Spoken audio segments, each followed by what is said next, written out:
Assalamualaikum warahmatullahi wabarakatuh. Salam dan bahagia Bapak Ibu Guru Penggerak. Saya Emma Yuliantri, calon guru penggerak angkatan ke-10 dari SMK Negeri 2 Lahat, Sumatera Selatan. Dengan fasilitator Ibu Astiriana dan pengajar praktik Ibu Reni Febrika Sari. Pada video kali ini, saya akan memaparkan kesimpulan dan refleksi pemikiran Ki Hajar Dewantara pada modul 1.1 koneksi antar materi. Pendidikan dan pengajaran adalah dua hal yang berbeda. Pelajaran adalah proses pendidikan dalam memberi ilmu untuk kecakapan hidup anak secara lahir dan batin. Sedangkan pendidikan adalah memberi tuntunan terhadap segala kekuatan kodrat yang dimiliki anak-anak agar ia mencapai keselamatan dan kebahagiaan baik sebagai manusia maupun sebagai anggota masyarakat.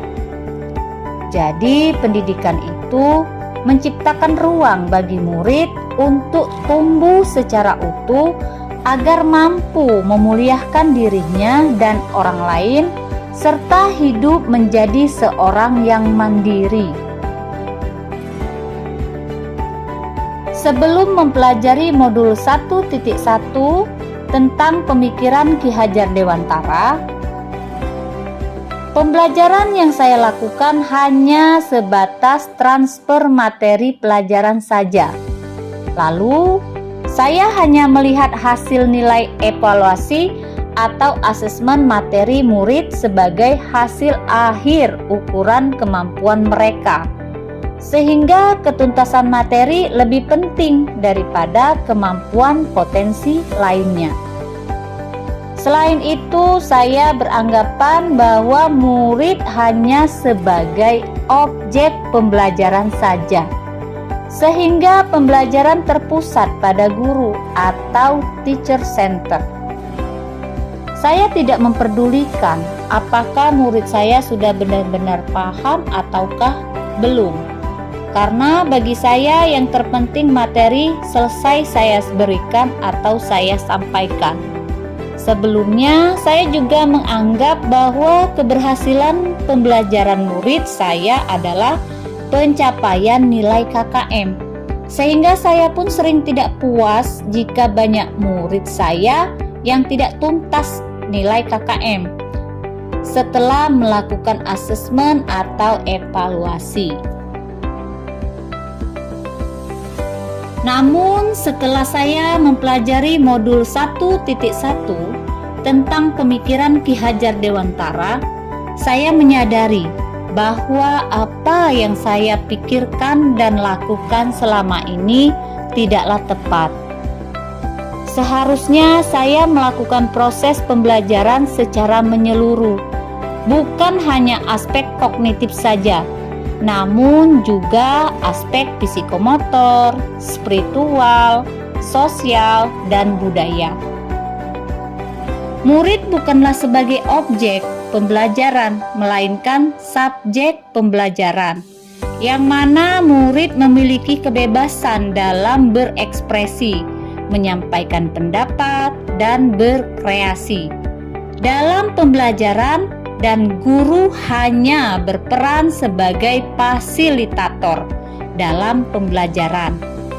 Dalam proses pembelajaran, guru harus ikhlas dan penuh kesabaran agar terwujud pembelajaran yang menyenangkan dan tentunya berpihak pada murid. Selain itu, saya harus memahami karakteristik murid.